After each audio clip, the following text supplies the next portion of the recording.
ஓம் சாந்தி.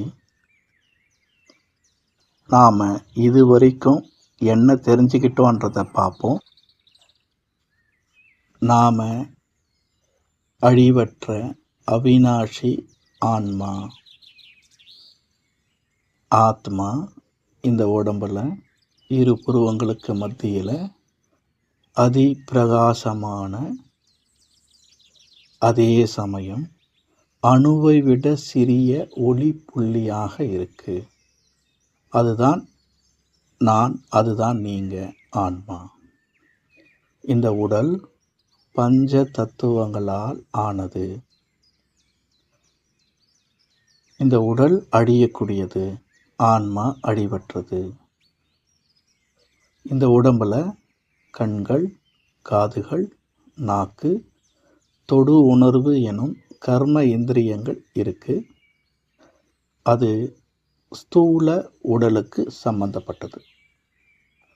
அதே போல் ஆத்மாவுக்குள்ள சூக்ஷ்மமாக கண்ணுக்கு தெரியாமல் மனம், புத்தி, சமஸ்காரம்னு சொல்லக்கூடிய ஆழ்மனம் இருக்கு.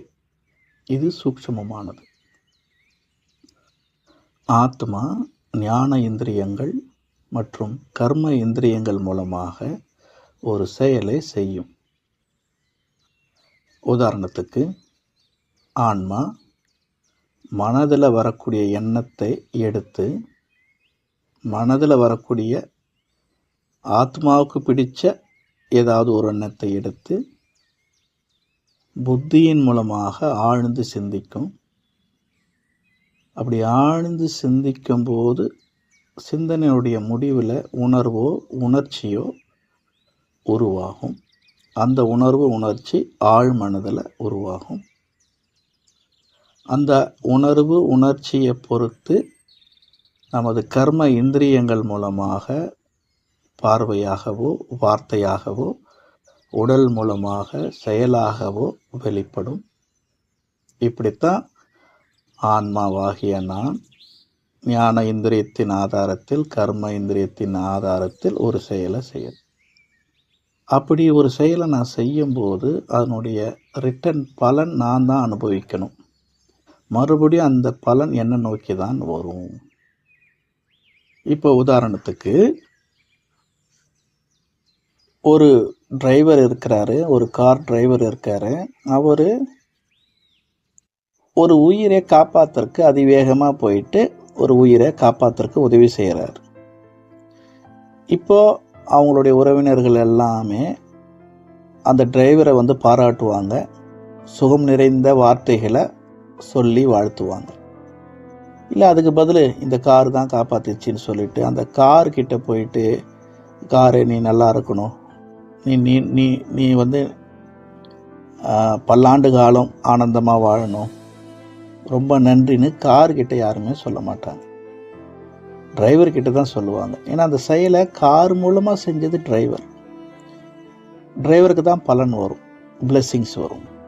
அதே மாதிரி அதே கார் டிரைவர் வேகமாக போயிட்டு யாரையோ மோதிடுறாரு, ஒரு உயிர் சேதத்தை விளைவிக்கிறாருன்னா யாரும் போயிட்டு காரை போய் திட்ட மாட்டாங்க, காரை அடிக்க மாட்டாங்க, காரை சபிக்க மாட்டாங்க. அந்த டிரைவரை தான் அடிப்பாங்க, திட்டுவாங்க. பலன் டிரைவருக்குத்தான் வரும். அப்படித்தான் இந்த உடல் மூலமாக ஆன்மா செய்கிற கர்மத்துக்கு ஏற்ற மாதிரி பலன் ஆன்மாவுக்குத்தான் வரும். ஆன்மாவில் தான் அது ரெக்கார்ட் ஆகும். அதனால தான் பாவாத்மா, புண்ணியாத்மா, மகாத்மா, தேவாத்மான்னு சொல்கிறோம். பாவதேகம், புண்ணிய தேகம், மகான் தேகம்னு சொல்கிறது இல்லை. செய்கிறது ஆன்மா. ஆன்மாவில் தான் அது அந்த பதிவுகள் வருது, ரெக்கார்ட் ஆகுது. அந்த பதிவுகளை எடுத்துக்கிட்டு தான் ஆன்மா அடுத்த பிரிவுக்கு போகும். அதனால தான் பாவாத்மா, புண்ணியாத்மான்னு சொல்கிறோம்.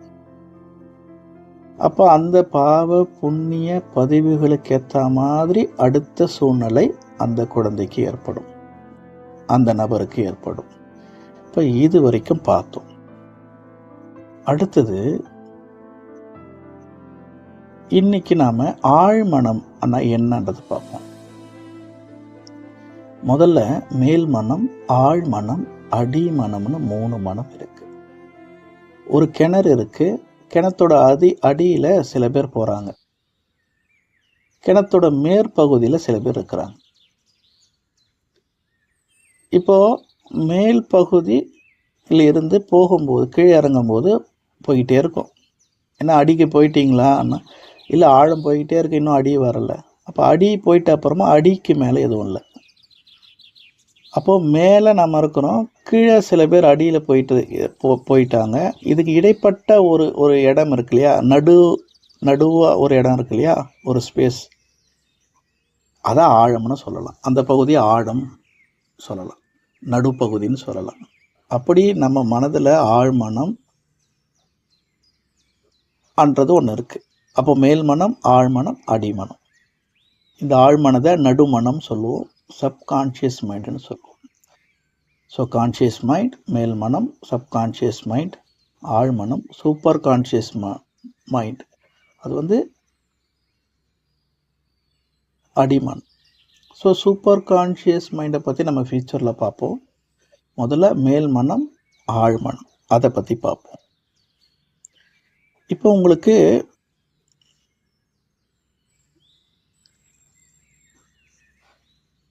ஒரு கேள்வி கேட்குறேன். இன்றைக்கி காலையில் என்ன சாப்பிட்டீங்கன்னா உடனே உங்களுக்கு ஞாபகத்துக்கு வரும். இப்போ உதாரணத்துக்கு இன்றைக்கி திங்கக்கிழமை செவ்வாய்க்கிழமைன்னு வச்சுக்கோங்களேன். இன்றைக்கி சாப்பிட்டது ஞாபகம் வந்துச்சுன்னா, போன வாரம் போன திங்கக்கிழமை செவ்வாய்க்கிழமை என்ன சாப்பிட்டீங்கன்றது ஞாபகத்துக்கு வருமானு கேட்டால் கொஞ்சம் யோசிப்பீங்க, ஞாபகத்துக்கு வராது. அதே போன மாதம் இல்லை அதுக்கு முன்னாடி மாதம், ஒரு 3 மாதத்துக்கு முன்னாடி ஏதாவது ஒரு நல்ல நிகழ்வு நடந்திருக்கும், உங்களை சுற்றி ஒரு ப்ரோக்ராம் நடந்திருக்கும், உங்கள் ஃப்ரெண்ட்ஸ் வீட்டுக்கு நீங்கள் போயிருப்பீங்க, இல்லை உங்கள் வீட்டுக்கு உங்கள் ஃப்ரெண்ட்ஸ் வந்திருப்பாங்க, உங்கள் ரிலேஷன்ஸ் வந்திருப்பாங்களே, அன்றைக்கி நீங்கள் அவங்களுக்காக பார்த்து சில ஐட்டங்களை சமைச்சிருப்பீங்க, இல்லை உங்களுக்காக அவங்க செஞ்சுருப்பாங்க, அதை சாப்பிட்ருப்பீங்க. அது ஞாபகம் வருதான்னு பாருங்கள். டக்குன்னு ஞாபகத்துக்கு வரும். அன்றைக்கி காலையில் என்ன சாப்பிட்டீங்க, மத்தியானம் என்ன சாப்பிட்டீங்க, நைட்டு என்ன சாப்பிட்டீங்க. இப்போ கேள்வி, இன்றைக்கி காலையில் சாப்பிட்டது ஞாபகம் வந்ததான்னு கேட்டேன், ஞாபகம் வருது, உள்ள பதில் வந்திருக்கும்.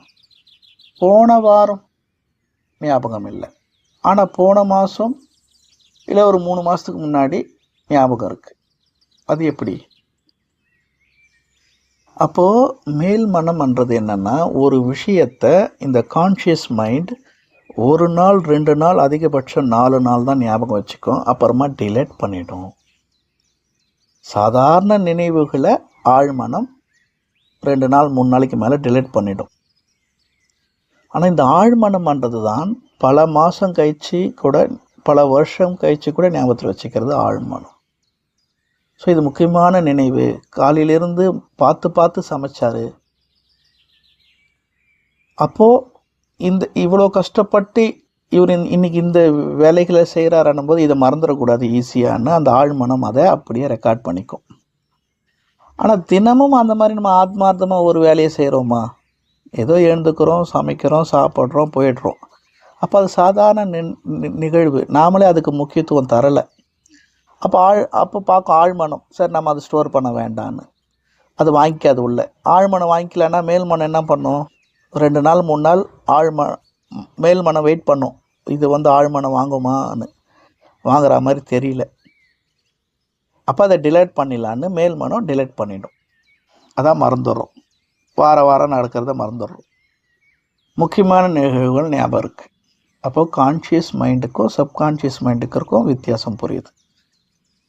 ரைட். இப்போ நாம் செய்கிற பாவ புண்ணிய பதிவுகள் சப்கான்ஷியஸில் ரெக்கார்ட் ஆகுதுன்னு பார்த்தோம். அந்த பதிவுகளை எடுத்துக்கிட்டு தான் ஆன்மா இன்னொரு இடத்துக்கு போகுதுன்னு பார்த்தோம். அந்த பதிவுகளை பொறுத்து தான் அவங்க வாழ்வாங்க. முன் ஜென்மத்தில் ஒருத்தர் மதிப்புமிக்க மனிதராக இருக்கிறாரு, எல்லோரையுமே நேசிக்கிறாரு, நல்லா படிக்கக்கூடிய நபர், புத்திசாலி நபர் அண்ணா, அடுத்த பிரிவில் அவர் அப்படி தான் இருப்பார் சின்ன வயசுலேருந்தே. இதே முன் ஜென்மத்தில் ஒருத்தர் யாரையுமே மதிக்கலை, பெரியவங்களை மதிக்கலை, எடுத்தெறிஞ்சு பேசுகிறாரு, எல்லாருக்குமே துக்கம் கொடுக்கக்கூடிய ஒரு கேரக்டர்னா அந்த உணர்வோட உயிர் போகும். அந்த பதிவுகளை எடுத்துக்கிட்டு உயிர் அடுத்த உடலுக்கு போகும். அங்கேயும் அப்படி தான் அவர் வாழ்வார் சின்ன வயசுலேருந்து. அப்போ பெரிய பையன் பாசிட்டிவான ஒரு வாழ்க்கையில் இருப்பார், சின்ன பையன் நெகட்டிவான ஒரு வாழ்க்கையில் இருப்பார். ஆனால் ஏன் இவர் இப்படி இருக்கார், இவர் இப்படி இருக்காருன்னு யாருக்குமே புரியாது. அப்போ வளர்ப்பு சரியில்லையான்னா அப்போ பெரிய பையன் நல்லா இருக்கார் இல்லையா? அப்போது அம்மா அப்பா தான் அந்த வளர்ப்புக்கு காரணம், பெரிய பையனோட வளர்ப்புக்கு காரணமானா அப்போ சின்ன பையன் சரியில்லையே. அப்போ இங்கே என்ன அர்த்தம்? அந்த அம்மா அப்பா தான் மாற்றினாங்க, பெரிய பையனை நல்வழிப்படுத்தினாங்கன்னா அப்போ சின்ன பையனை ஏன் பண்ணல? அப்போ பெரிய பையன் நல்லா இருக்கணும், சின்ன பையன் நல்லா இருக்கக்கூடாதுன்னு நினைப்பாங்களா? பெரிய பையனை மாற்ற முடிஞ்ச அந்த அம்மா அப்பா சின்ன பையனை ஏன் மாற்ற முடியல? அவங்க ட்வின்ஸாக இருக்கலாம், இரட்டையர்களாக இருக்கலாம், ஒரே மாதிரி தோற்றத்தில் இருக்கிறான், ஆனால் குணங்களில் ஏன் வித்தியாசம்? இது யாராலையுமே சொல்ல முடியாது. சம்பந்தப்பட்ட அந்த அண்ணன் தம்பிக்கு கூட தெரியாது நாம் ஏன் இப்படி இருக்கோன்னு. காரணம் முன்ஜென்மத்து நினைவுகள், பதிவுகள், உணர்வுகளை பொறுத்து தான் இந்த ஜென்மத்தில் இருப்பாங்க. அப்போது அந்த அம்மா அப்பா அறிவுரை தருவாங்க, எவ்வளோ சொல்லுவாங்க, ஆனால் கேட்க மாட்டாங்க. பெரிய பையன் கேட்குறாருன்னா ஆல்ரெடி பெரிய பையன் அந்த வேலையை தான் செஞ்சுட்டு இருந்தார் முன் ஜென்மத்தில். அதனால் நீங்கள் அது சொல்லும்போது கொஞ்சம் ஈஸியாக இருக்குது. அவர் எல்லாத்தையும் நடைமுறைப்படுத்துறது, அந்த ஒழுக்கமான வாழ்க்கையை நடைமுறைப்படுத்துறது ரொம்ப ஈஸி. சும்மா மறந்து போனதை எடுத்து கொடுக்குற மாதிரி தான். இப்போ ஏதாவது ஒரு பாட்டு நமக்கு நல்லா பிடிச்ச பாட்டு, ஆனால் நெஞ்சிலே இருக்கும், ஐயோ நல்ல பாட்டு, நல்ல பாட்டு, கொஞ்சம் சொல்லு, லைட்டாக சொல்லு, அப்படி கேட்போம்.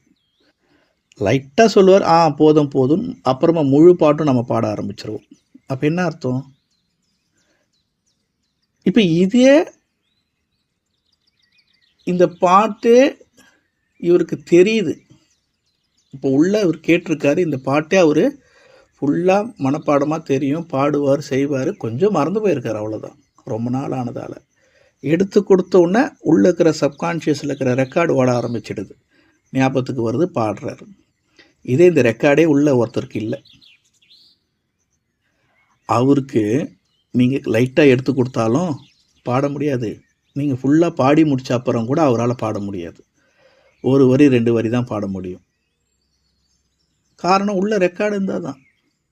அப்படி தான் நல்ல பையன்னா நல்ல ரெக்கார்டு இருக்குது, நீங்கள் கொஞ்சம் எடுத்து தரீங்க, இப்படி இருக்கணும், இப்படி பேசணும், ஏன்னா மறந்து போயிருக்கார்ல, அதனால் கொஞ்சம் ஞாபகப்படுத்துகிறீங்க. அதனால் அவர் உடனே அதை நடைமுறைப்படுத்துகிறார். இந்த பையனுக்கு, 2வது பையனுக்கு ரெக்கார்டே இல்லை. நீங்கள் மணிக்கணக்கில் அட்வைஸ் பண்ணாலும், வருஷ கணக்கில் அட்வைஸ் பண்ணாலும் மாற்றிக்க முடியாது. அவருக்கு மாறணும்னு ஆசை இருந்தால் கூட முடியாது. ஏன்னா பதிவு தானே முக்கியம், ஆழ்மன பதிவு தானே முக்கியம். அப்போ இதை புரிஞ்சிக்காமல் பெரிய பையன் கேட்குறான், சின்ன பையன் கேட்க மாட்டான்றான்னு சின்ன பையனை திட்டுறது, சின்ன பையனை புலம்புறது, சின்ன பையனை பற்றி எல்லாருக்கிட்டையுமே புலம்புறது, இது போல் செயல்களை நாம் செய்வோம். அப்போ இப்படி செய்கிறதால மாறிடுவாங்களா? இப்போ ஆழ்மனம்ன்றது இன்னொரு விதத்தில் பார்த்தா அது நீங்கள் கேட்கறதெல்லாம் கொடுக்கக்கூடிய ஒரு கல்ப விருட்சம், ஒரு காமதேனு. அவ்வளோ ஒரு சக்தி மிக்க பவர் உங்களுடைய ஆழ்மனதுக்கு இருக்குது. நீங்கள் என்ன வார்த்தை, என்ன சிந்தனை, எந்த உணர்வை வெளிப்படுத்துகிறீங்களோ அதைத்தான் நீங்கள் கேட்குறீங்கன்னு புரிஞ்சுக்கிட்டு உங்கள் வாழ்க்கைக்கு அது கொண்டு வந்து சேர்த்துடும் இன்னும் வேகமாக. அப்போது நீங்கள் உங்கள் கர்ம இந்திரியங்கள் மூலமாக, கண்கள் மூலமாக உங்கள் பையனை தப்பான பார்வையில் பார்க்குறீங்க. இவன் முன்னேற மாட்டானா, இவன் வாழ்க்கை இப்படியே போயிடுமா, கடைசியில் இவன் யாரும் இல்லாமல் போயிடுவாங்களா, இவங்க பின்னாடி நம்மளை பார்த்துக்கவே மாட்டான் போல இருக்க, இப்போயோ கவனிக்க மாட்டான்றான். பார்வை மூலமாக பார்க்குறீங்கள, அந்த எண்ணம் போதில்ல, அது உள்ள ஆழ்மனதுக்கு போகும். ஒரு செயலை செஞ்சிட்ருக்கீங்க, ஒரு தப்பான செயலை உருவாக்கிட்டு இருக்கீங்க உங்கள் பையனை பற்றி. இல்லை நாக்கு மூலமாக யார்கிட்டயாவது ஷேர் பண்ணுவீங்க, என் பையன் மாறுற மாதிரி தெரிலக்கா, அவன் எதிர்காலம் நினச்சாலே எனக்கு பயமாக இருக்குது, இப்போவே இந்த வயசுலேயே இப்படி இருக்கான். அப்போ நாக்கு மூலமாக ஒரு செயல் செய்கிறீங்க, கர்மேந்திரி மூலமாக, சரியில்லாத செயல். அடுத்தது இது நீங்கள் இன்னொருத்தர்கிட்ட ஷேர் பண்ணும்போது அவருடைய மனசும் பாதிக்கும், ஐயோ பாவம், ஏன் உங்கள் பசங்க இது மாதிரி பண்ணுறாங்க, உங்களை தப்பு இல்லையான்னு. அப்போ அவருடைய நாக்கு மூலமாகவும் அவர் ஒரு தப்பான செயலை உங்கள் பையனை பற்றி வெளிப்படுத்துறதுக்கு நீங்கள் ஒரு காரணமாகறீங்க. அப்புறம் அவர் போயிட்டு எத்தனை பேர்கிட்ட அதை சொல்லுவாரோ, இப்படி எத்தனை பேருடைய ஆழ்மனம் உங்கள் பையனை மாற்ற விடாமல் செய்யுது பார்த்தீங்களா? அப்போ இத்தனை பேருடைய ஆழ்மனதனுடைய எண்ணங்கள் பிரபஞ்சத்துக்கு போகும். பிரபஞ்சம் இத்தனை பேரும் இவன் மாறக்கூடாதுன்றதை விரும்புகிறாங்க, அதை பற்றியே பேசுகிறாங்க, அந்த உணர்வே வெளிப்படுத்துகிறாங்க. அப்போ இவரை இதே நிலையில் வச்சிட்ருக்கலாம் இவங்க இந்த பையனைன்னு சொல்லிட்டு அதே நிலையை இன்னும் ஆழமாக ஸ்ட்ராங்காக இருக்கிற மாதிரி செய்யும். அப்போ ஒரு சரியில்லாத விதைக்கு தண்ணி ஊற்றி எருவு போட்டு பெரிய மரமாக மாற்றிட்டோம். அப்போது அவர் சரியில்லை, அவர் விரும்பி அந்த செயலை செய்கிறார், தப்பான செயலை செய்கிறாருன்னா அது ஓகே. ஆனால் நாமளும் அவர் தப்பான வழிக்கு போகிறதுக்கு இந்த சமூகத்துக்கே தெரியாமல் ஒருத்தரை கெட்டதாக்கிட்டு இருக்கு. அதுவும் பாவ செயல் தான். இப்போ அந்த அம்மா அப்பா பண்ணுறதும் பாவ செயல் தான். இந்த சமூகம் ஒருத்தரை பற்றி ஒரு தப்பான பார்வையோடு பார்க்குறதும் பாவ செயல் தான். சூக்ஷ்ம பாவம், கண்ணுக்கு தெரியாத பாவம். அந்த பையன் டைரெக்டாக பாவம் பண்ணிகிட்ருக்காரு. கண்ணுக்கு தெரிஞ்சே மதிக்க மாட்டேன்றாரு, படிக்க மாட்டேன்றாரு, உடம்பு மனசை எல்லாத்தையும் கெடுத்துக்கிறாரு. ஆனால் நாம் இதுபோல் சூக்ஷ்மமாக ஒரு பாவம் பண்ணிகிட்ருக்கோம் அவர் முன்னேறாமல் இருக்கிறது. அதே மாதிரி அங்கே ஒருத்தர் நல்ல விதமாக எல்லாத்தையுமே செய்கிறார், படிக்கிறாரு, நல்ல ஒழுக்கமாக இருக்கிறாரு, செய்கிறாரு, ஒரு நல்ல செயலை விரும்பி செய்கிறார், நல்ல கர்மாவை செய்கிறாரு. அவரை பார்த்து இந்த சமூகம், இந்த அம்மா அப்பா, என் பையன் நல்ல பையன், இவன் பிரச்சனை இல்லை, இவன் முன்னேறிடுவான், இவன் வாழ்க்கைக்கு எந்த ஒரு தடையும் இல்லைன்னு. அப்போ இதை பற்றி ஷேர் பண்ணும்போது அவங்கள கேட்குறவங்களும் ஆமாக்கா அவங்க பெரிய பையன் மாதிரியெல்லாம் வரவே முடியாது, யாருமே இந்த காலத்தில் அந்த மாதிரி இருக்க முடியாது. அவங்க அந்த பெரிய பையனை பற்றி எத்தனை பேர்கிட்ட பாசிட்டிவாக சொல்லுவாங்களோ, அப்போ இந்த முழு உலகமும் அந்த பெரிய பையனை பற்றி இன்னும் பாசிட்டிவாக நினைப்பாங்க. அந்த பாசிட்டிவான உணர்வு எல்லாருடைய ஆழ்மனதிலிருந்து பிரபஞ்சத்துக்கு போகும். இந்த பிரபஞ்சம் ரிட்டன் அந்த பையனுக்கு அந்த பாசிட்டிவான சூழ்நிலையை இன்னும் அதிகப்படுத்தும். அப்போ அந்த பையன் கண்ணுக்கு தெரிஞ்சு ஸ்தூலமாக ஒரு நல்ல காரியத்தை பண்ணுறான், நல்ல செயலை செய்கிறான். இந்த சமூகம் அந்த சமூகத்துக்கே தெரியாமல் பிளெஸ்ஸிங்ஸ் மூலமாக, வாழ்த்துக்கள் மூலமாக ஒரு நல்ல காரியத்தை செஞ்சிட்ருக்காங்க. ஸோ இப்படித்தான் இயங்கிட்டு இருக்கு. ஒத்தொத்தரை சுற்றியும் ஒரு மாற்றம் வருதுன்னா அது அவருடைய முயற்சி மட்டும் இல்லை, சுற்றி சூழ்நிலையே அவருக்கு சப்போர்ட் பண்ணுது. ஒருத்தர் முன்னேறலன்னா அதுக்கு அவர் மட்டும் காரணம் இல்லை, சூழ்நிலையும் காரணமாக இருக்குது. இதையும் புரிஞ்சுக்கணும். அதனால் இது போல் வார்த்தைகளை உபயோகிக்கக்கூடாது. முடிஞ்சால் பாசிட்டிவாக வார்த்தையை சொல்லணும், இல்லைன்னா சொல்லக்கூடாது. அது எதிராக மாறிடும். அப்போ ஆழ்மனத்துக்கு அப்படி ஒரு சக்தி இருக்கு. சரி, அப்போ இதை மாத்திரக்கு என்னதான் வழி? அப்போ மணிக்கணக்கில் அன்பா அறிவுரை கொடுக்கலாமா? அப்படி கொடுத்தா ஓரளவுக்கு தான் மாற்றம் வரும். எப்படின்னா, இப்போ கர்ம இந்திரியங்கள் எப்பெல்லாம் ஆக்ஷனில் வருதோ அப்பெல்லாம் நீங்கள் மேல் மனதில் தான் இருக்கீங்கன்னு அர்த்தம். அப்போ நான் பேசிகிட்ருக்கேன், நாக்கு மூலமாக பேசிகிட்ருக்கேன், அப்போ நான் மேல் மனதில் இருக்கேன். நீங்கள் காது மூலமாக கேட்டுட்ருக்கீங்க, மேல் மனதில் இருக்கீங்க. இப்போ வீடியோ காட்சியும் போகிறதால சேனலில் கண்கள் மூலமாகவும் அதை பார்ப்பீங்க. அப்போ நீங்களும் கர்ம இந்திரியங்களை யூஸ் பண்ணிகிட்ருக்கீங்க, நானும் கர்ம இந்திரியத்தை இப்போ யூஸ் பண்ணிகிட்ருக்கேன். நாம் மேல் மனதில் இருக்கிறோம், கான்ஷியஸ் மைண்டில் இருக்கிறோம், ப்ரெசன்ட் மைண்டில் இருக்கிறோம். எப்போ இந்த கான்ஷியஸ் மைண்டுக்கு கொஞ்சம் ரெஸ்ட்டு வருதோ, இந்த உடம்புக்கு எப்போ நம்ம ரெஸ்ட்டு தரோம்? சரி, ரொம்ப டிவி பார்த்துட்டோம், இல்லை ரொம்ப பேசிட்டோம் ஃபோனில், கொஞ்ச நேரம் அப்படியே படுக்கலாம். சும்மா அப்படி படுக்கிறீங்க கண்களை மூடி. இப்போ பாருங்கள், ஓய்வு. உடம்பு அசையாமல் படுத்த வச்சுருக்கீங்க. கண்களுக்கு எதையுமே கண்கள் திறந்து பார்க்கல, காதுகள் மூலமாக எதையும் கேட்கல, எதையும் சாப்பிடல, நாக்குக்கு வேலை இல்லை. அப்போ முழு உடம்புக்கும் ரெஸ்ட்டு. அப்போது கான்ஷியஸ் மைண்டுக்கு இப்போ வேலை இல்லை. புதுசாக இப்போ எதுவும் ப்ரெசென்ட்டில் செய்ய வேண்டியது வேலை எதுவும் இல்லை. அப்படியே இருக்கீங்க. அப்படியே இருக்கும்போது ஒரு 10 நிமிஷம் 20 நிமிஷத்தில் அப்படியே 10 வருஷம் 20 வருஷத்துக்கு முன்னாடி நடந்ததெல்லாம் ஞாபகத்துக்கு வரும். ஏன்னா அந்த நினைவுகளெல்லாம் ஆழ்மனத்தில் தானே இருக்குது. இப்போ ஆழ்மனத்துக்கு நீங்கள் போகிறீங்க. எதனால் போனீங்க? கர்ம இந்திரியங்களுக்கு ஓய்வு. அப்போ கர்மேந்திரியங்கள் வேலை செய்யாத போது தான் நீங்கள் ஆழ்மனத்துக்கு போக முடியும். அப்போ தான் அந்த பதிவுகளை பார்க்க முடியும். இதே இன்னும் டீப்பான ஓய்வுக்கு போயிடுறீங்க, ஒரு துளி கூட அசைவு இல்லாமல் டீப்பாக போயிடுறீங்க, அதுக்கு பேர் தான் தூக்கம். தூக்கத்தில் முன்ஜென்மத்து நினைவுகளெல்லாம் வர ஆரம்பிச்சிடும். 20 வருஷம் 30 வருஷம் கடந்தது மட்டும் இல்லாமல் முன்ஜென்மத்து நினைவுகள் கூட கனவுல வரும். இதை பார்த்தேன் அதை பார்த்தேன்னு. அப்போ இந்த கனவுல இருக்கிற வரைக்கும் சுற்றி நடக்கிறது எதுவுமே உங்களுக்கு தெரியாது. இப்போ சுற்றி நடக்கும் இல்லையா, உங்களை சுற்றி நீங்கள் தூங்கிட்டு இருக்கீங்கன்னா அது ஒரு பாட்டு போயிட்டுருக்கோம், இல்லை ஏதோ வேலை மனைவி எதனா வேலை செஞ்சிட்ருப்போம், அது தெரியாது. ஏன்னா கான்ஷியஸ் மைண்டில் இருந்தால் தான் அது தெரியும். அப்போ மறுபடியும் இப்போ விழிப்புக்கு வரீங்க, எல்லாமே இப்போ தெரியும். அந்த பாட்டு ஓடிட்டுருக்கோம், மனைவி வேலை செய்வாங்க, பசங்க படிச்சுட்டு இருப்பாங்க, விளையாடிட்டு இருப்பாங்க.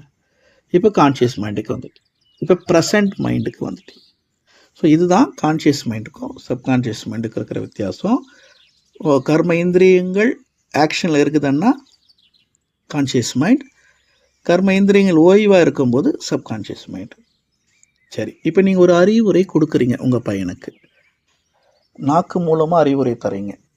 அப்போ கான்ஷியஸ் மைண்டில் இருந்து நீங்கள் அறிவுரை தரீங்க. இப்போ அவர் உங்கள் எதிரில் உட்காந்து காதுன்ற அந்த கர்ம இந்திரியத்தின் மூலமாக அதை உள்வாங்கிறார். அப்போது அதுவும் கான்ஷியஸ் மைண்டு தான். இப்போ அவர் கான்ஷியஸ் மைண்டில் இருந்து உங்கள் அறிவுரையை வாங்குறாரு, உங்கள் துக்கத்தை ஃபீல் பண்ணுறாரு. உண்மையிலேயே ஐயோ அம்மா ரொம்ப வேதனைப்படுறாங்கன்னு, மனைவி ரொம்ப வேதனைப்படுறாங்க, நம்ம இனி இப்படி இருக்கக்கூடாதுன்றது புரியுது அவருக்கு. ஆனால் கான்ஷியஸ் மைண்ட்லேருந்து கேட்குறாரு இல்லையா, கான்ஷியஸ் மைண்டோட கெப்பாசிட்டி எத்தனை நாள்? 1 நாள் 2 நாள், அதிகபட்சம் 4 நாள். அதனால தான் அவர் 1 நாள் 2 நாள் அதிகபட்சம் 4 நாள் உங்களுடைய அறிவுரைக்கு ஏற்ற மாதிரி நடக்கிறாரு. 5ஆவது நாள் அவருடைய ஆழ்மனதில் இருக்கிற ரெக்கார்டுக்கு ஏற்ற மாதிரி நடக்க ஆரம்பிச்சிடறாரு. இதுதான் பழகி போச்சு. அந்த பழகி போச்சுன்றது தான் ஆழ்மனப்பதிவு. அப்போ நீங்கள் கொடுக்குற அறிவுரை அவருடைய ஆழ்மனதுக்கு போனாதான் நிரந்தர மாற்றம் வரும். அப்போ அவரை மாற்றுறதுக்கான வழி என்ன? நிரந்தரமா தியானம். தியானத்தால அவரை மாற்றலாம். அப்போ தியானம்னா என்னன்னு முதல்ல பார்ப்போம். இந்த பிரம்மகுமாரிகளுடைய பேசிக் கோர்ஸ் தான் இப்போ நம்ம எடுத்துகிட்ருக்குறோம். இதை முடியறக்கே இன்னும் ஒரு 3 மாதம் ஆகும். இது முடிஞ்ச பிறகு தான் பிரம்மகுமாரிகளுடைய இந்த ராஜயோக தியானம், இறைவனோட கனெக்ஷன் எப்படி ஏற்படுத்துறதுன்னு. இன்னும் நம்ம இறைவனை பற்றி இன்னும் பார்க்கல.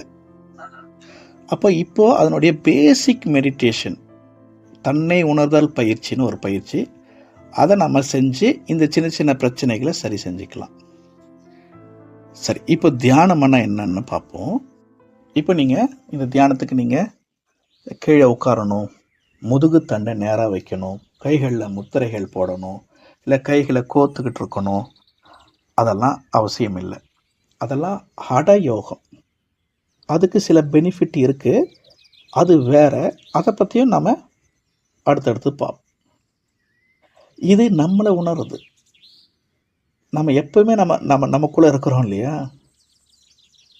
அதனால் எப்பவுமே இருக்கக்கூடிய உங்களுடைய சக்தியை அனுபவம் பண்ணுறது, உங்கள் குணங்களை அனுபவம் பண்ணுறது.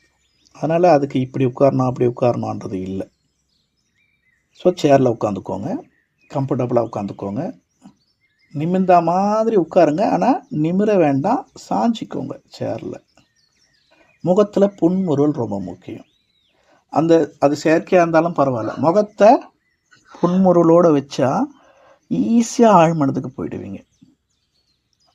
கைகளை உங்கள் தொடை மேலே சும்மா அப்படி வச்சுக்கோங்க, வானத்தை பார்த்தா மாதிரி. எதுக்குன்னா இது பொசிஷன் கிடையாது. இப்படி வச்சா ஒரு அரை மணி நேரத்துக்கு எந்த ஒரு டிஸ்டர்பன்ஸ் இல்லாமல், எந்த ஒரு வலி இல்லாமல் உட்கார முடியும், தொடை மேலே கைகளை வச்சா. ஸோ ஆடாமல் அசையாமல் பார்த்துக்கணும் அந்த அரை மணி நேரமும்.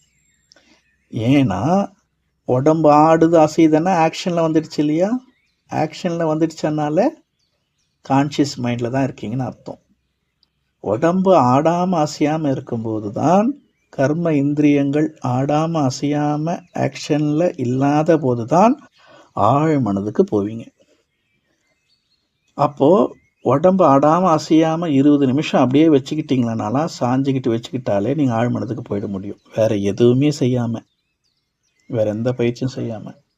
ஆனால் 5 நிமிஷத்துக்கு ஒரு தடவை கைகளை அசைக்கிறீங்க, கால்களை அசைக்கிறீங்க, முன்னாடி பின்னாடி முதுகு அசைக்கிறீங்க, தலையை அப்படி திருப்புறீங்கன்னா ஆக்ஷனில் வந்துட்டீங்க. அப்படியே ஆழ்மனத்துக்கு போகிறதுக்கு தயாராகிறீங்க ஆன்மா. 5 நிமிஷத்தில் இது போல் ஒரு செயல் செய்யும்போது என்ன ஆகும்? செயலைன்னா கான்ஷியஸ் மைண்ட், மறுபடியும் கான்ஷியஸ் மைண்டுக்கு வந்துடுவீங்க. அப்போது மறுபடியும் அங்கேருந்து 20 நிமிஷம் கழிச்சு தான் நீங்கள் ஆழ்மனத்துக்கு போக முடியும். அப்போ டோட்டலாகவே நான் 1/2 மணி நேரம் தான் 20 நிமிஷம் தான் உட்கார போகிறேன்னா 5 நிமிஷத்தில் மறுபடியும் அப்படியே போனீங்க, மறுபடியும் ரிட்டன் கான்ஷியஸ் மைண்டுக்கு வந்துட்டீங்க. இப்போ மறுபடியும் 20 நிமிஷம் கழிச்சு தான் போக முடியும் உங்களால். அப்போ மறுபடியும் ஒரு 5 நிமிஷம் ஆடாமல் அசையாமல் இருக்கீங்க, மறுபடியும் அசைக்கிறீங்க, மறுபடியும் கான்ஷியஸ் மைண்டு. இப்போ 10 நிமிஷம் வேஸ்ட்டாக போயிடுச்சு. இப்போ மறுபடியும் 20 நிமிஷம் கழிச்சு தான் உங்களால் போக முடியும். அப்போ மறுபடியும் 5 நிமிஷம் அசைச்சிறீங்க, கான்ஷியஸ் மைண்டுக்கு வந்துடுறீங்க. மறுபடியும் 5 நிமிஷம், இப்போது மறுபடியும் கான்ஷியஸ் மைண்டு. இப்போ டோட்டலாக பார்த்தா 20 நிமிஷம் நீங்கள் உட்கார்ந்த மாதிரி இருக்கும். 20 நிமிஷம் கான்ஷியஸ் மைண்ட்லேயே தான் இருப்பீங்க, மேல் மனதிலே தான். அதை அசைச்சிட்டே இருக்கீங்களே. இப்படி நீங்கள் 1 மணி நேரம், 2 மணி நேரம், 4 மணி நேரம் உட்கார்ந்தாலும் பிரயோசனம் இல்லை. 20 நிமிஷமா இல்லை 1/2 மணி நேரமா அடாமல் அசையாமல் உட்காந்துட்டாலே போதும், அந்த இடத்துக்கு போயிடுவீங்க. இது முடிஞ்ச வரைக்கும் முயற்சி செய்யுங்க. அப்படி ரொம்ப முடியல, சும்மா ஏதோ ரொம்ப வலிக்குது, இல்லை ஒரு கொசு கடிக்குது, அதுபோல் ரொம்ப முடியலன்னா பொறுமையாக வேணுமானா உங்களுடைய பொசிஷனை மாற்றுங்க. ரொம்ப வேகமாக மாற்றாமல் கைகளை பொறுமையாக அப்படி மாற்றுங்க, கால்களை பொறுமையாக மாற்றிக்கோங்க. முடிஞ்ச வரைக்கும் வேண்டாம். முடியலன்னா பொறுமையாக உங்கள் ஆக்ஷன் இருக்குதுன்னா நீங்கள் ஆழ்மனதில் தான் இருப்பீங்க. ஏன்னா தூங்கி எழுந்த உடனே உங்கள் செய்கைகள் ஸ்லோவாக தானே இருக்கும். அப்போ தூங்கி எழுந்த உடனே கொஞ்சம் நேரத்துக்கு நம்ம ஆழ்மனதில் தான் இருப்போம். ஃபுல் பாடி கான்ஷியஸ் வந்துடுச்சுன்னு வச்சுக்கோங்களேன், நீங்கள் அப்படியே பாத்ரூம் போயிட்டு குளிச்சுட்டு வந்தால் ரொம்ப ஃப்ரெஷ் ஆகிடுவீங்க, ரொம்ப வேகமாக நடப்பீங்க. அப்போ வேகமானா கான்ஷியஸ் மைண்ட், நிதானம்னா சப்கான்ஷியஸ் மைண்ட். அப்போது இங்கே ஒரு வேளை அசைக்க வேண்டிய சூழ்நிலை வந்தால் ரொம்ப பொறுமையாக அசைங்க. அப்போ கொஞ்சம் நீங்கள் ஸ்பீடாக கான்ஷியஸ் மைண்டுக்கு வராமல் கொஞ்சம் அந்த சப்கான்ஷியஸ்லேயே மெயின்டைன் பண்ணுறதுக்கு ஈஸியாக இருக்கும். ஸோ அதுபோல் ஆடாமல் அசையாமல் கைகளை வச்சுக்கிட்டு அப்படியே ஒரு 1/2 மணி நேரம் உட்காருங்க, புன்முறுவலோடு உட்காருங்க.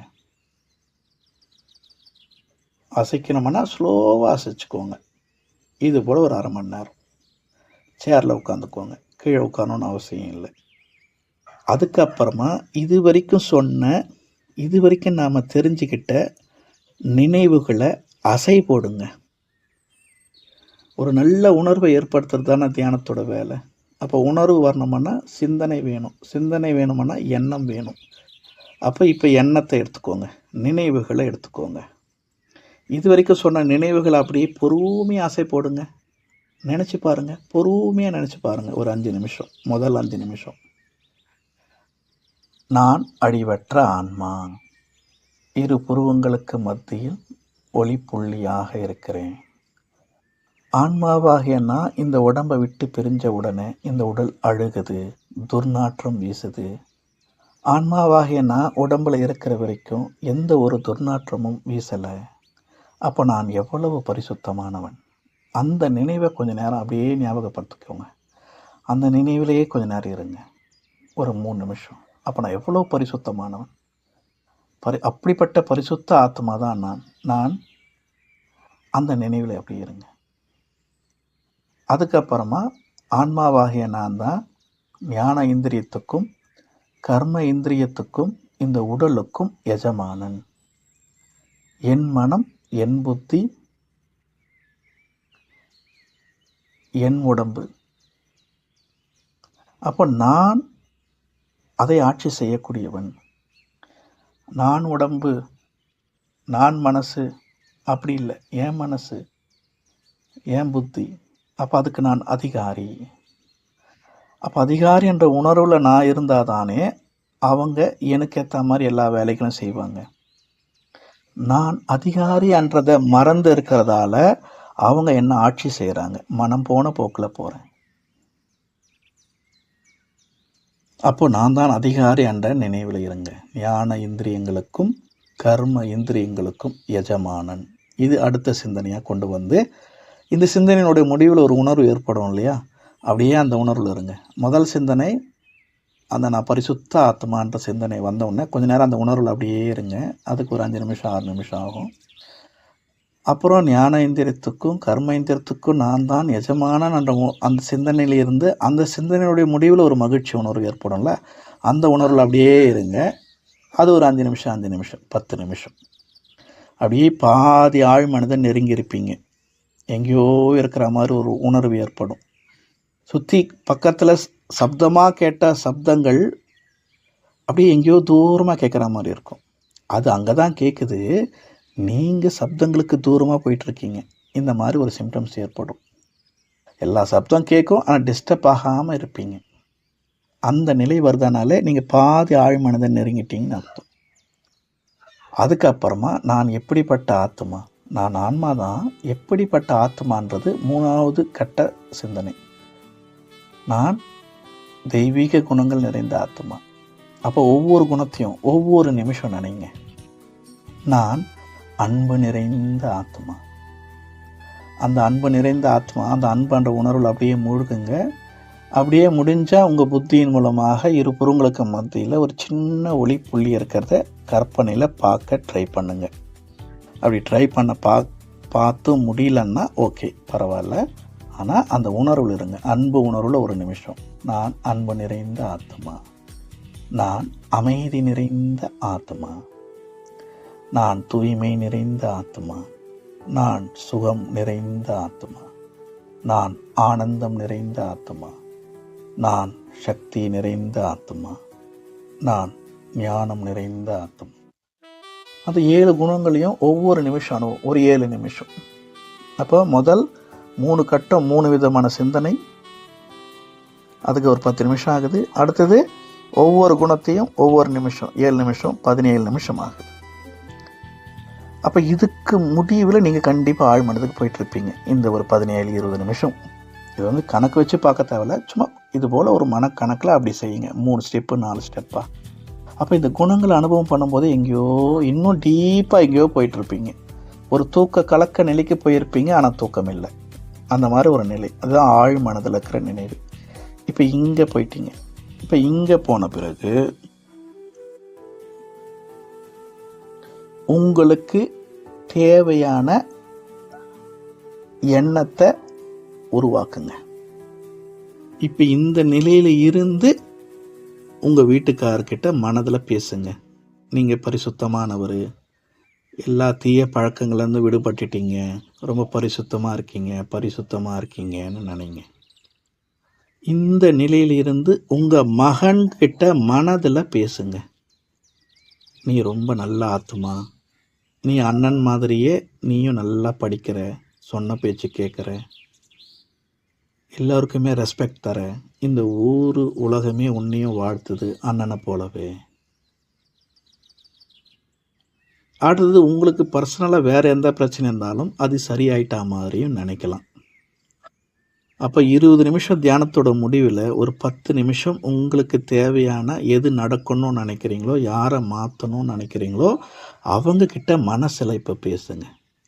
நேரில் தர அதே அறிவுரை தியானத்தோட முடிவில் மனதில் கொடுங்க. இது லாஸ்ட் ஸ்டெப். இப்போது இது முடிஞ்ச பிறகு தியானத்தை முடிச்சுக்கலாம். அப்போ டோட்டலாக 1/2 மணி நேரம் ஆகிடுது. இப்போது இந்த தியானத்தை எந்த நேரத்தில் செய்யணுன்னா காலையில் 4லிருந்து 5 மணிக்குள்ளே செய்யணும். அதிகாலை நேரத்தில் செய்யணும். ஏன் இப்போ அந்த நேரத்தில் செய்யணும்? ஏன்னா இப்போ நீங்கள் தியானம் எந்த நேரத்தில்னா செய்யலாம். நீங்கள் தியானம் பண்ணும்போது கான்ஷியஸ் மைண்ட்லேருந்து சப்கான்ஷியஸ் மைண்டுக்கு போகிறீங்க. நீங்கள் பவர்ஃபுல்லாக மாறுறீங்க. உங்களுடைய சங்கல்பம் உங்களுடைய தாட் ரொம்ப பவர்ஃபுல்லாக மாறுது. சங்கல்பம்னா தாட்டுன்னு அர்த்தம், திடமான எண்ணம்னு அர்த்தம். சாதாரண எண்ணம், இவர் மாறணும்னு நினைக்கிறது சாதாரண எண்ணம். ஆனால் அதே எண்ணத்தை தியானத்தோட முடிவில் அதே எண்ணத்தை உருவாக்குறீங்கன்னா அது திடமான எண்ணமாக மாறும். அதுக்கு பவர் ஜாஸ்தி. அப்போ நீங்கள் எந்த நேரத்திலான தியானம் செய்யலாம். ஆனால் அந்த திடமான எண்ணத்தை அவருக்கு அனுப்பும்போது அவருடைய ஆழ்மனதில் அது போகணும் இல்லையா? அப்போ அவர் ஆழ்மனதில் இருக்கும்போது நீங்கள் அந்த எண்ணத்தை அனுப்பிச்சா தானே போய் சேரும்.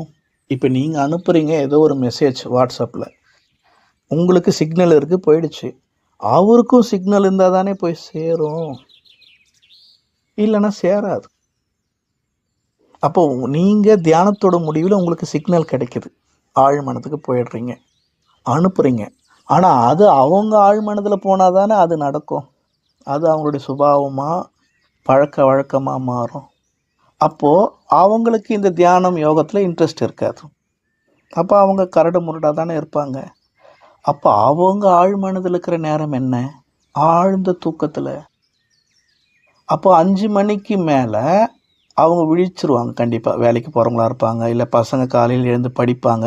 அப்போ படிக்கிறாங்கன்னாலே கர்ம இந்திரியங்கள் ஆக்ஷனில் வந்துடுது. ஆக்ஷனில் கர்ம இந்திரியங்கள் வந்துட்டாலே கான்ஷியஸ் மைண்டில் இருக்கும்போது நீங்கள் என்ன தான் அவங்களுக்கு அனுப்பிச்சாலும் போய் சேராது.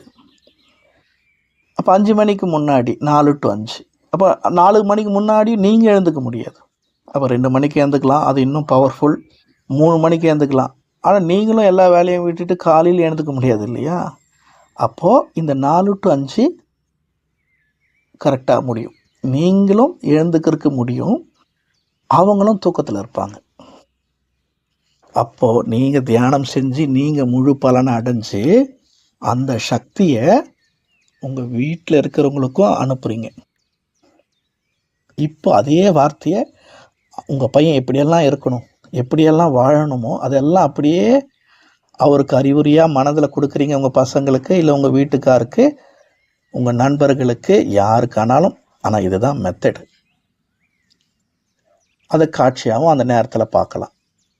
அவர் ரொம்ப அமைதியாகிட்டா மாதிரி, அமைதியாக ரிப்ளை தரா மாதிரி, சொந்தக்காரங்களாம் வராங்க அவங்கள அமைதியாக பணிவோடு விசாரிக்கிற மாதிரி, 2வது பையனா இது பரவாயில்ல நல்ல மாற்றமேன்னு அவங்க உங்ககிட்ட ஷேர் பண்ணுற மாதிரி காட்சிகளாகவும் பார்க்கலாம், வார்த்தையாகவும் அவங்களுக்கு சொல்லலாம், நீ மாறிட்ட செஞ்சிட்டேன்னு. ஆனால் எதுவானாலும் சரி, அந்த மனம் மூலமாக எண்ணங்களை, புத்தியின் மூலமாக காட்சிகளை, அடுத்தது ஃபைனலாக இது உண்மையிலேயே நடந்துட்டா, உங்கள் பையன் மாறிட்டா, உங்கள் வீட்டுக்காரர் மாறிட்டா, ஒரு பூரிப்பு, ஒரு மகிழ்ச்சி வரும் பார்த்தீங்களா? அந்த மகிழ்ச்சி உணர்வு ரொம்ப முக்கியம்.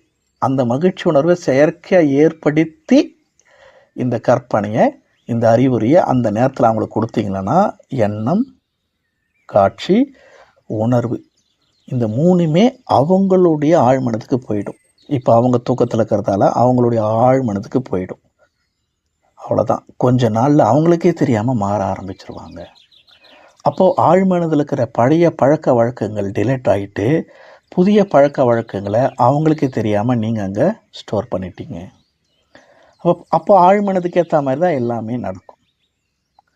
அப்போல்லாம் அம்மா பேசுவாங்க, அறிவுரை தருவாங்க, மாறலை. இப்போ எப்படி மாற்றம் வருது? அப்போல்லாம் மனைவியை திட்டுவோம், செய்வோம், மாற்றிக்கணும்னு நினைப்போம், எவ்வளோ நம்மளும் முயற்சி செய்வோம், ஆனால் முடியல. இப்போ எப்படி நடக்குது? ஒரே குழப்பமாக அவங்களுக்கு இருக்கும். ஏன்னா அவங்களுக்கு இந்த சீக்ரெட் தெரியாது, உங்களுக்கு இந்த சீக்ரெட் தெரிஞ்சிடுச்சு. இப்படி ஆழ்மனத்தை பயன்படுத்துங்க. அடுத்தது யார்கிட்ட எதை பேசினாலும் உங்கள் குடும்பத்துடைய நெகட்டிவ் விஷயத்தை பேசாதீங்க. கர்ம இந்திரியங்கள் மூலமாக நெகட்டிவாக பேசாதீங்க. சரியான செயலை செய்யுங்க. நல்லா தான் இருக்கார், நல்லா படிச்சிட்ருக்கான், இப்போ நல்லா படிக்கிறான், பெரிய மாதிரியே இவனும் ரொம்ப நல்லா படிச்சிட்ருக்கான். அப்போ நீங்கள் சொல்கிறது தானே அவங்க நம்ப போகிறாங்க, அவங்களுக்கு தெரிய போகுது எதிராளிக்கு. அப்போ அப்படியா, பரவாயில்லப்பா, நான் கூட அந்த பையன் என்ன எப்படின்னு நினச்சேன், பரவாயில்லையா, நல்ல மாற்றம். அப்போ அவர் போயிட்டு அவங்களுக்கு தெரிஞ்சவங்களுக்கெல்லாம் அந்த அக்கா பையன் இப்போ மாறிட்டானா, நல்லது. அப்போ எல்லாருடைய ஆழ்மனமும் அந்த விஷயத்தை பிரபஞ்சத்துக்கு அனுப்பும். ஆனால் உண்மையில் அந்த பையன் மாறலை, மாறின மாதிரி நீங்கள் ஒரு பிம்பத்தை உருவாக்குறீங்க, அதை அவங்க நம்புகிறாங்க, அப்படி நினைக்கிறாங்க, அது பிரபஞ்சத்துக்கு போகுது, பிரபஞ்சம் அந்த பொய்யை உண்மையாக மாற்றுது. இதுதான் புண்ணியம், சூக்ஷ்ம புண்ணியம். ஸோ அப்போ இதை பற்றி இன்னும் ஆழமாக அடுத்தடுத்த கிளாஸஸில் கூட பார்க்கலாம். ஸோ அப்போ இந்த கிளாஸோடைய சாரம், ஆழ்மனதோட சக்தி, அது என்ன கேட்டாலும் கொடுத்துரும், நல்லது கேட்டாலும் கொடுத்துரும், கெட்டது கேட்டாலும் கொடுத்துரும்.